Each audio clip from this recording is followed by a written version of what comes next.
ఎవరి గురించి ఉంటుందంటే లీడర్స్ గురించి ఉంటుంది. ఇంకెవరి గురించి ఉంటుందంటే లేడీస్ గురించి ఉంటుంది, స్త్రీల గురించి ఉంటుంది, ఈ యొక్క లీడర్స్ గురించి ఉంటుంది.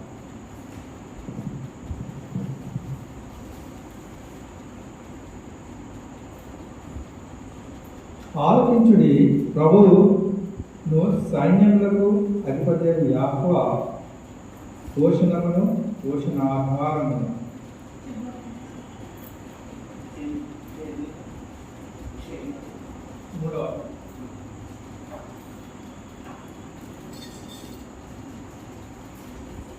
అన్నోరకముల ఆధారమంతయు పోషణమంతయు అంటున్నాను. ఈ ఆహారం ఎక్కడి నుంచి వచ్చింది? ఈ పానం ఎక్కడి నుంచి వచ్చింది అంటే యాహోవా నుండి వచ్చింది. సైన్యములకు అధిపతి యాహోవానే ఇస్తున్నారు, అందరికీ ఇస్తున్నారు. అది ఇక ఏం చేస్తారంటే అన్నాన్ని ఆపుతారు, పోషకాన్ని ఆపుతారు. పోషకాన్ని దేవుడు ఆపినప్పుడు ఎవరు దాన్ని ఇక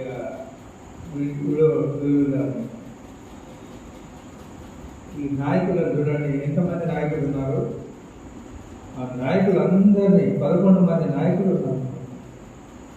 శూరులను, యోధులను, న్యాయాధిపతులను, ప్రవక్తలు కూడా ఉన్నారు. ప్రవక్తలు ఉంటారు. ఏ ప్రవక్తలు? వారి ప్రవక్తలు, మన ప్రవక్తలు. సోదగాలను, పెద్దలను, పంచాదశాధిపతులను, ఘనత వహించిన వారిని, మంత్రులను, శిల్పశాస్త్రములను ఎరిగిన వారిని, మా 11 రకాల ఈ యొక్క 11 రకాల ఉంటారు. ఎంతగా చేస్తారు విగ్రహం? ఈ నాయకుని విగ్రహం ఎంతగా చేస్తారు అనుకుంటాను. ఇంత చాకచక్యం అన్నవారు వాళ్ళందరూ ఏమవుతారంటే వాళ్ళందరికీ పోషణ ఆధారంగా ఆపేస్తుంది దేవుడు పోషణాన్ని ఆపేస్తాడు, ఆ పానాన్ని ఆపేస్తాడు. ఆపేస్తే ఏమవుతుంది అన్నట్టు యెరూషలేము నుండి యూదా దేశం నుండి తీసివేస్తాడు అన్నమాట. యెరూషలేమును తీసివేస్తాడంటే ప్రపంచమంతా తీసివేస్తున్నాడు. యెరూషలేము క్యాపిటల్, దేని క్యాపిటల్? ఈ యూదా దేశానికి క్యాపిటల్, కానీ సియోను ప్రపంచానికి క్యాపిటల్.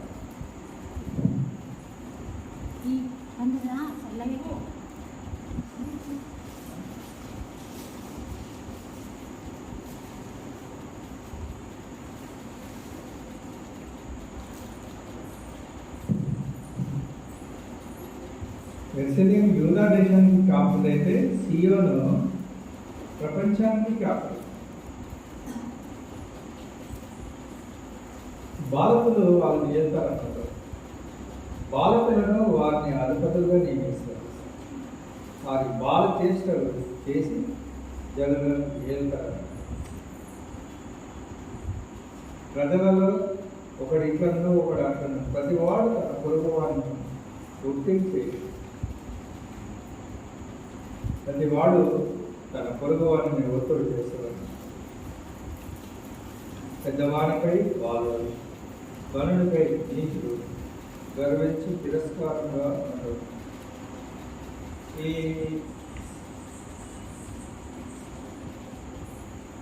ఇప్పుడు ఈ యొక్క కుల వ్యవస్థ ఏమైందంటే చాలా పెరిగిపోతుంది, విపరీతంగా పెరిగిపోతుంది. ఒక కులాన్ని ఇంకో కులం చేరదీరదు. వాడు నా కులమా వాడు కులమా అంటారు. ఇదంతా ఎవరు పెట్టారు? దేవుడే పెట్టాడు. దేవుడే. నీచుడు అనేవాడు ఏం చేస్తాడు? నీచుడు ఎవరు? మనమే. ఘనునిపై విజయం పొందుతారు. తిరస్కారం చేయడు. ఒకడు తన తండ్రి ఇంకా తన సోదరుడు పట్టుకొని, నీకు వస్త్రం ఉన్నది, నీవు మా మీద అధిపతిపై ఉండమంటున్నాడు. ఈ పాడు స్థలం ఈ వర్షంలో నుండని ఉంటాడు. ఇదంతా పాడు స్థలమే. ఈ వర్షంలో నుండని అయ్యా, ఇది ఎట్లా చెప్తే అట్లా ఏమంటే వాళ్ళు ఏమంటాడంటే అతడు ఆ దినం నాకు కేక వేసి, నేను సంరక్షకుడుగా ఉండని వలన దేవుడు నాశనం చేసిన తర్వాత ఎవ్వరు ఈ ప్రపంచాన్ని ఎవ్వరు దేవుడు నాశనం చేసిన తర్వాత నాశనమే అవుతుంది.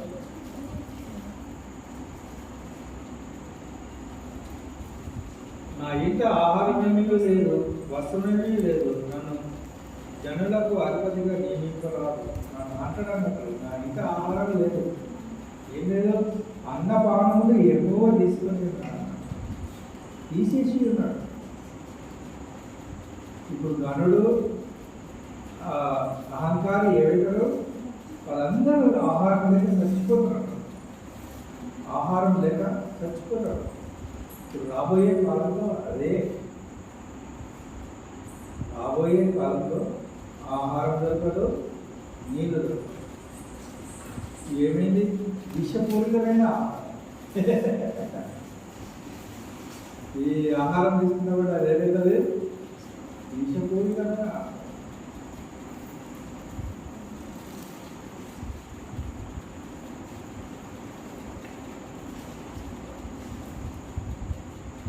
యెరూషలేము పాడైపోయి ఉంటుంది, యూదా నాశనం అయిపోయింది.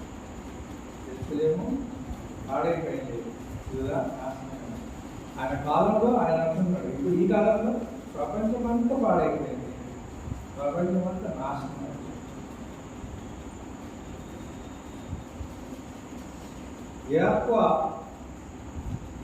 మహిమల దృష్టికి తిరుగుబాటు చేయనంతగా వారి మాటలను వారి క్రియలను ఆయన ప్రతికూలంగా అనుకూలంగా లేవు. యాకోబుకు అనుకూలంగా ఉంటే ఏమవుతుంది, ప్రతికూలంగా ఉంటే ఏమవుతుందో ఇప్పుడు తెలుసుకోవాలి. ప్రతికూలంగా ఉన్న వారిని ఆహారం వాళ్ళనంతా తీసేస్తారు, ఆహారాన్ని మొత్తం తీసివేస్తారు.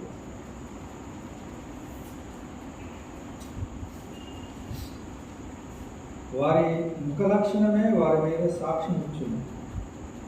తమ పాపమును మరుగు చేయక సుధము వలె దాన్ని బయలుపడతారు.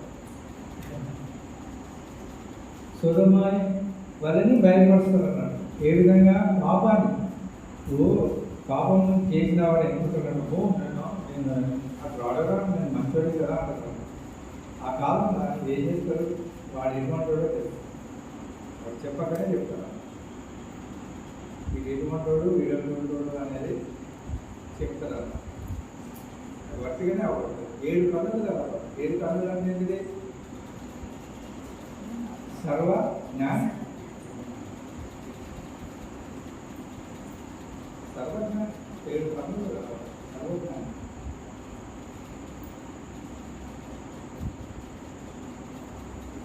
తమకు తామే వారు తమ పాపమునకు మరుగు చేయక సుధుమ వాళ్ళను దాన్ని బయలుపడతారు. తమకు తామే వారు ఫీల్ చేసుకొని ఉన్నారు.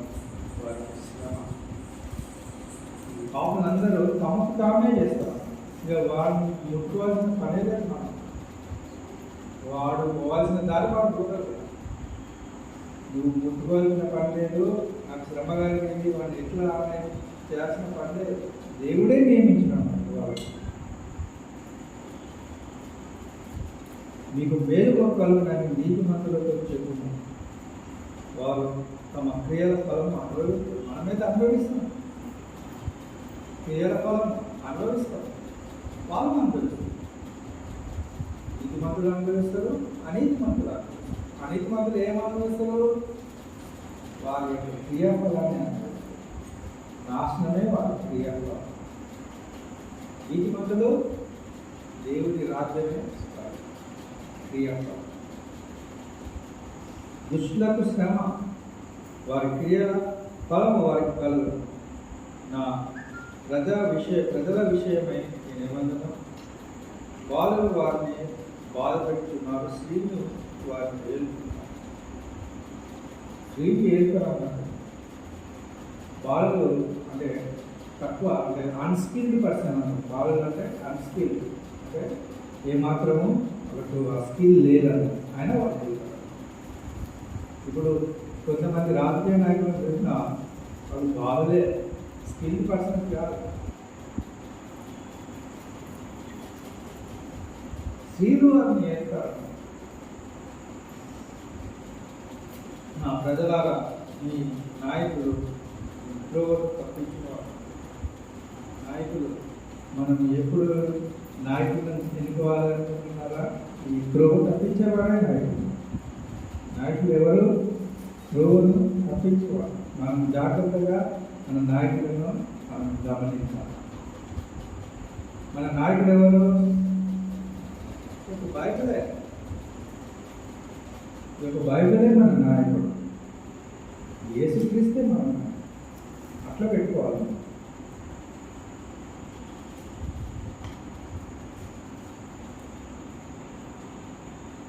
వారు ఈ త్రోవ జాడను చెరుకువేదు.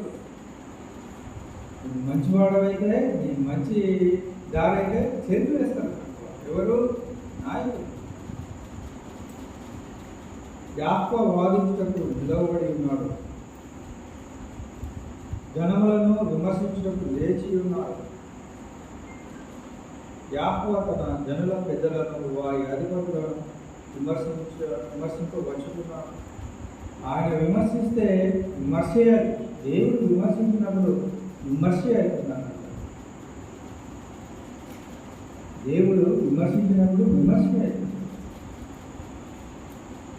మీరే ద్రాక్ష తోటలను తినివేసి ద్రాక్ష తోటలను తినివేస్తున్నారు. మీరు కొనిన దరిద్రుల సొమ్ము మీ ఇళ్ళలోనే ఉన్నారు. అది ఖర్చు పెట్టారు. దానికి ఏంటి అంటే వాడికి తినడానికి లేదు కదా, అంత ఆస్తున్నా కూడా తినడానికి లేదు వాడు. నా ప్రజలను నలగొట్టి మీరేం లేదు, ప్రజలను నలగొట్టి వారు ఏం చేస్తారు అని అడుగుతున్నాడు దేవుడు. బీదల ముఖములను మారి మీరేం చేయదు అని ప్రభువును సైన్యములకు అధిపతి యాహోవా సెలవిస్తున్నాడు. మరియు యాహోవా సెలవిచ్చినదేమనగా, సియోను కుమార్తెలు గర్విస్తున్నారు. ఈ స్త్రీల గురించి ఇప్పుడు అంతా ఎవరి గురించి? నాయకుల గురించి ఉన్నది. ఇప్పటి నుండి స్త్రీల గురించి. మెడ చాచి నడుచుతూ ఓడ చూపులు చూస్తూ కులుకుతో నడుచుతూ తమ కాళ్ళ గజ్జలను యోగించుతున్నారు స్త్రీ. కాబట్టి ప్రభు సియోను కుమార్తెలను నడినెత్తి ఏం చేస్తాడు? బోడి చేస్తాడు. అప్పుడు ఏమైతే వాళ్ళ అన్నం బోడి పోతుంది, అన్నం పోతుంది. యాకోబు వారి మానవును బయలుపడుతుంది. చూసినా ఇంత గొప్ప.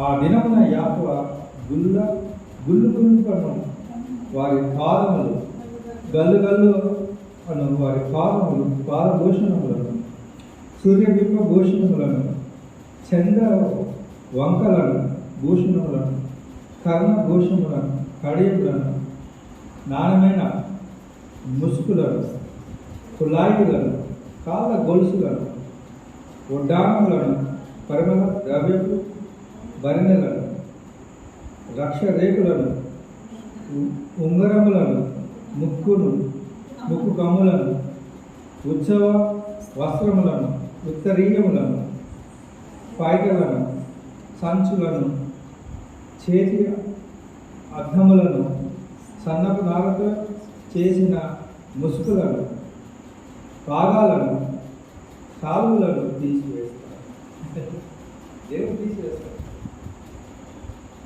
తీసివేస్తారు దేవుడు తీసివేస్తారని చెప్పింది అంతే, మానమే అవ్వదు. అప్పుడు పరిమళ ద్రవ్యములకు ప్రతిగా మురుగుడు, నడికట్టుకు ప్రతిగా త్రాడులు, అల్లిన జడకు ప్రతిగా గోడి కలయుడు, ప్రశస్తమైన పైవస్త్రమునకు ప్రతిగా గోని పట్టయు, అందమునకు ప్రతిగా వాతయు.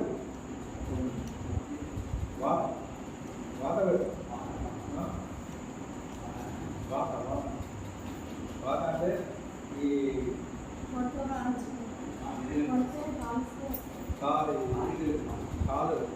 కాలుకి ఏమవుతుంది వాత.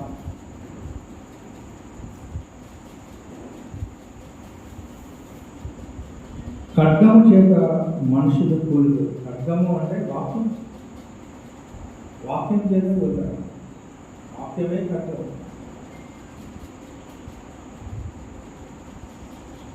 యుద్ధంలో నీ బలాభిలో పడుదురు, పట్టణపు గుమ్మములో బాధపడి దుఃఖించు, ఆమె ఏమియో లేనిదై లేదా చూడు.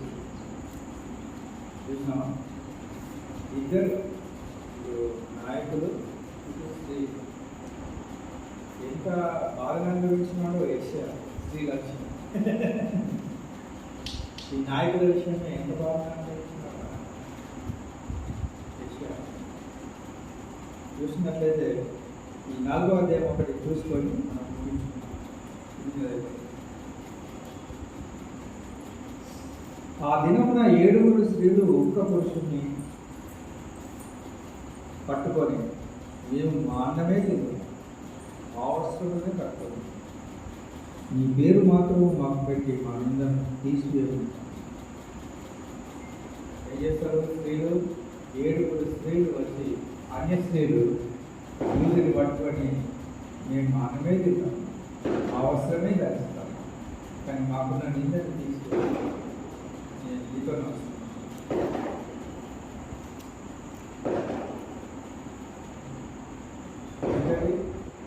పురుషులందరూ యుద్ధానికి వెళ్ళి నాశనం అవుతారు. చిన్న పురుషులను 7 పురుషులు పడతారు. ఆ దినంన యాహ్వా చిగురు మైమయు భూషణమగు. చిగురు అంటే ఎవరు?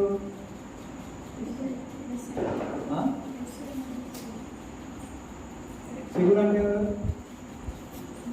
యెషయా మొదలుకు చిగురు చిగురు చిగురు అంటే ఎవరు? చిగురు అన్న, బాహువు అన్న, చిగురు అంటారు, బాహువు అంటారు, రాయి అంటారు, సేవకులు అంటారు, అండ కావలి అంటారు. విషయకరమే చెప్పేది. అంటారు యేసు ప్రభువుని అంటారు, చిగురు అంటారు, రాయి అంటారు, బాహువు అంటారు, సేవకులు అంటారు, అండ కావలి అంటారు. అండ కావలి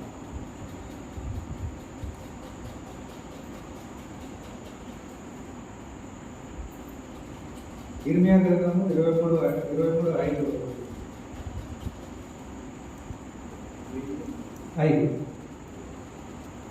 యెహోవా ఇలాగూ ఆజ్ఞాపిస్తున్నాడు, రాబో దినములలో నేను దావీదునకు నీతి చిగురును పుట్టించెదను. అతడు రాజై పరిపాలన చేయును, అతడు వివేకముగా నడుచుకుంటాడు. దావీదు చిగురు అంటే ఎవరు? యేసు ప్రభు. ఆయన నీతితోనే మన ఏర్పడు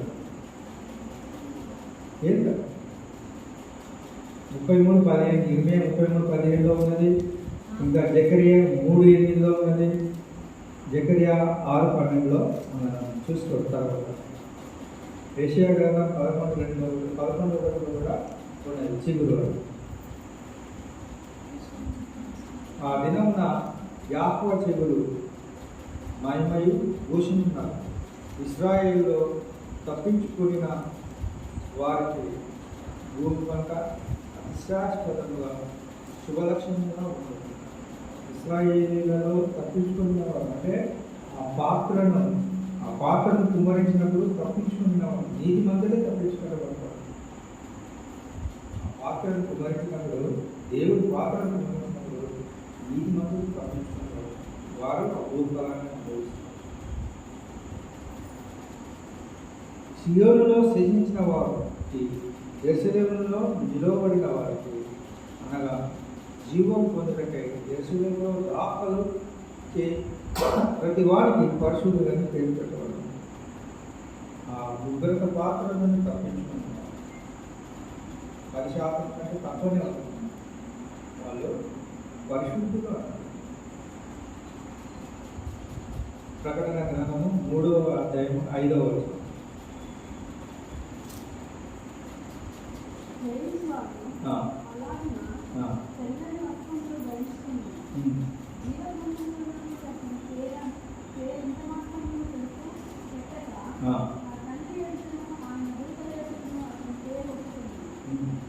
పేరు ఒప్పుకోవడం ఎవరు వీళ్ళు? పరిశుద్ధులు. జీవ గ్రంథంలో ఏమాత్రము తుడు అంటే తుడిచిపెట్టబడుతుంది, తుడు పెట్టబడుతుంది. జీవ గ్రంథంలో మన పేరు కూడా యెషయా గ్రంథం చదివేటప్పుడు ఈ తప్పుడు బోధలని మనకు అర్థమవుతాయి. తప్పుడు బోధ వన్స్ సేవ్డ్ ఆల్వేస్ సేవ్డ్. తప్పుడు బోధ వన్స్ సేవ్డ్ ఆల్వేస్ సేవ్డ్ అంటే ఒకసారి రక్షింపబడితే మనం ఎప్పటికీ రక్షింపబడతాము అనేది తప్పుడు బోధ. మన మన మన రక్షణను మనం కాపాడుకోవాలి. అది కింద పడితే మన విశ్వాసాన్ని మనం కాపాడుకోవాలి. అది కింద పడితే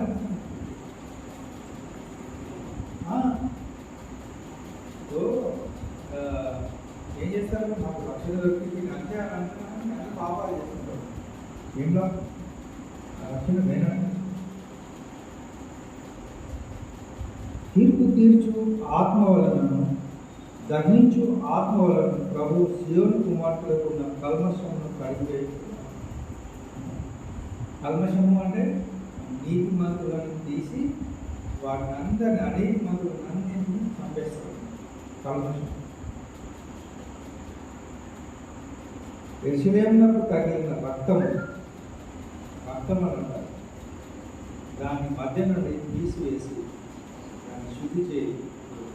సియోను కొండలో ప్రతి నివాస స్థలం మీదను దాని ఉత్సవ సంఘముల మీదను పగలు మేఘస్తంభములను రాత్రి అగ్ని జ్వాలలను దాహం కలగజేసి ప్రకాశములను కలగజేసి మహిమ అంతటి మీద విధానం డిఫెన్స్ ఉండదు.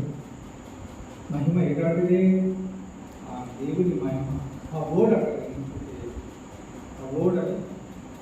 ఎవ్రీ భాషలో శక్తిగాని ఎవ్రీ భాషలో అది సులువుని కంటే 3,65,000 గొప్ప వెలుగుతుంది. అదే మహిమ. పగలు ఎండకు నీడగాను, గాలివానకు ఆశ్రయంగాను,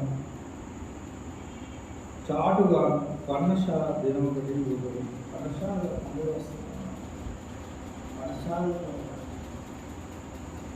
ఈ 3 పండుగలు అయిపోయింది. ఏ పండుగ అయిపోయింది? ఈ యొక్క పస్కా పండుగ అయిపోయింది. ఆయన సిలువతో పస్కా పండుగ అయిపోయింది. పులేని రొట్టెల పండుగ అయిపోయింది. ఆయన మరణంతో పులేని రొట్టెల పండుగ. తర్వాత ఫస్ట్ ఫ్రూట్స్ అంటారు, ప్రథమ ఫలం. ఆయన లేచినప్పుడు ప్రథమ ఫలం అయిపోయింది. మళ్ళీ పెంతెకోస్తు పండుగ కూడా అయిపోయింది. 4 పండుగలు అయిపోయింది. 3 పండుగలు ఉంటాయి. ప్రాయశ్చిత్త దినము, ఇంకేంటిది? పర్ణశాల పండుగ, ఊరలు. ఇది పర్ణశాల చివరిగా ఉంటుంది. అదే ఈ పర్ణశాల పండుగ.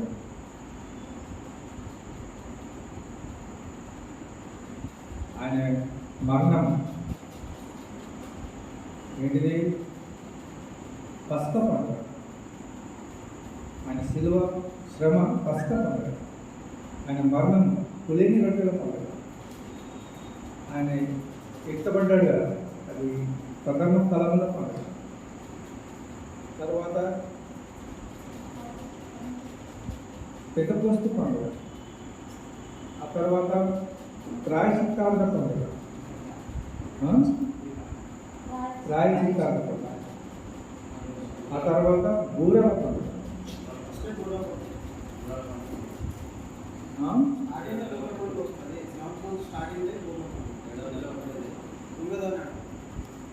చూద్దాం.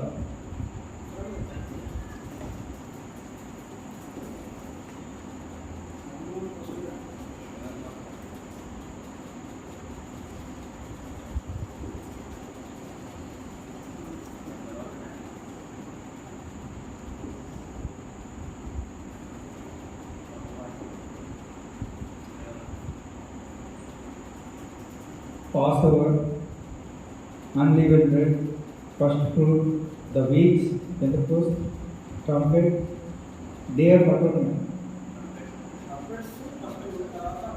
Atonement తర్వాత ఫీస్ట్ ఆఫ్ అదే ఇది ఫీస్ట్ ఆఫ్ ది గాడ్.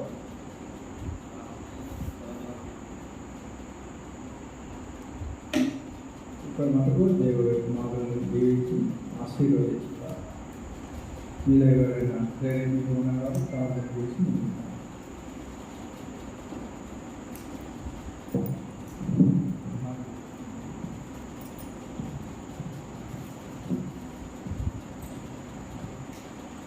దేవుని నామానికి స్తోత్రాలు కలుగునుగాక. మీ అందరికీ ప్రభువైన శుభములు మీకు తెలియజేస్తున్నాం. ముందుగా వసంత్ కుమార్ గారు చక్కటి యెషయా గ్రంథంలో 2 నుంచి 5 వచనం వరకు చక్కగా వివరించి చాలా మర్మములు జ్ఞానంతో కూడిన వాక్యోపదేశం చేసినందుకు వాటిని నిండా వందనాలు. మా సంఘం తరఫున ఇంకా కృతజ్ఞతలు చెల్లిస్తున్నాం. ఇలాంటి దివ్యమైన సందేశాన్ని, జ్ఞానం కలిగిన సందేశం ఇది చాలా ముఖ్యమైనది. ఇవి నోట్ చేసి రాసుకొని ఇంటి వెళ్ళిన వాటిని ధ్యానించుకుంటే మనకు చాలా ఆధ్యాత్మికంగా మనకెంతో ఉపయోగకరంగా ఉంటుంది. మరొకసారి వసంత కార్యక్రమ నిందావందనాలు చూస్తూ ప్రార్థన చేసుకుందాం. స్తోత్రాలు పరిశుద్ధుడా, ప్రేమ కనికరం కలిగిన లోక రక్షక, మీ పరిశుద్ధ నామానికి స్తోత్రాలు, వందనాలు, కృతజ్ఞత, స్తుతులు, స్తోత్రాలు చెల్లిస్తున్నాం ప్రభువా. ఈ సాయంకాల సమయంలో ఈ దివ్యమైన సమయము చాలా శ్రేష్టమైన సమయము నాయన.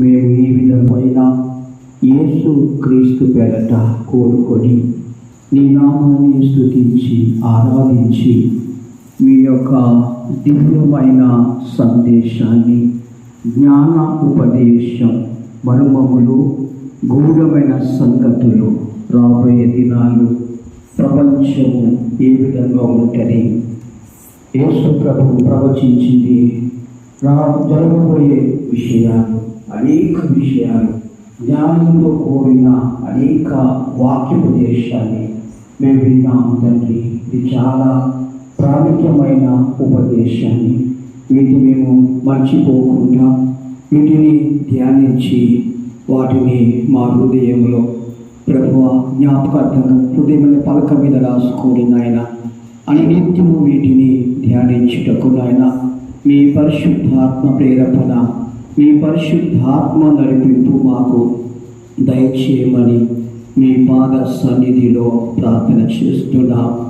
ఈ రీతిగా నాయన మరి నీ యొక్క దీన సేవకుడు పొంగర వసంత్ గారు నాయన మంచి ఆరోగ్యం చేత దీర్ఘాయుష్షు కలిగి మంచి ఆరోగ్యవంతునిగా ఉంచి వారి ద్వారా అనేకులకు నాయన ఉపదేశం చేయడానికి ఒక బలమైన సాధనంగా వారి సేవలో వాడుకొని దీవించాలి నాయన. ఆ రీతిగా నాయన మరి కొంగర పద్మక్క గారి వారిని దీవించాలి నాయన. వారి కుటుంబాన్ని వారి కుటుంబం అంతటి కూడా దీవించాలి నాయన. గొర్రె వందన మనోహర్ గారి వారి కుటుంబాన్ని ఆ రీతిగా నేను విజయ సుధాకర్ గారు, వినోద నా దేవప్రేమ్ గారి మరి ఇక్కడ చేరిన ప్రతి ఒక్కరు కూడా నేను పేరు పేరు వరుసగా ఒక్కొక్కరిని దర్శించండి, ఒక్కొక్కరిని దీవించండి నాయన. ఆశీర్వదించి మా ప్రయాణం అంతట్లో తోడుగా నడిపించమని ప్రభు మీ చిత్తమైతే మరొకసారి ఈ విధంగా కలుసుకొని మీ వాక్యం ధ్యానించుటకు ఇలాంటి ఇలాంటి తరుణము, ఇలాంటి గొప్ప భాగ్యాన్ని మాకు దయచేసి దీవించి ఆశీర్వదించమని ఘనత మహిమ ప్రభావం చెల్లిస్తూ ఈ కొద్ది విన్నపములు యేసుక్రీస్తు పేరట అడిగి వేడుకుంటున్నాము తండ్రి. ఆమేన్. వందన గారు.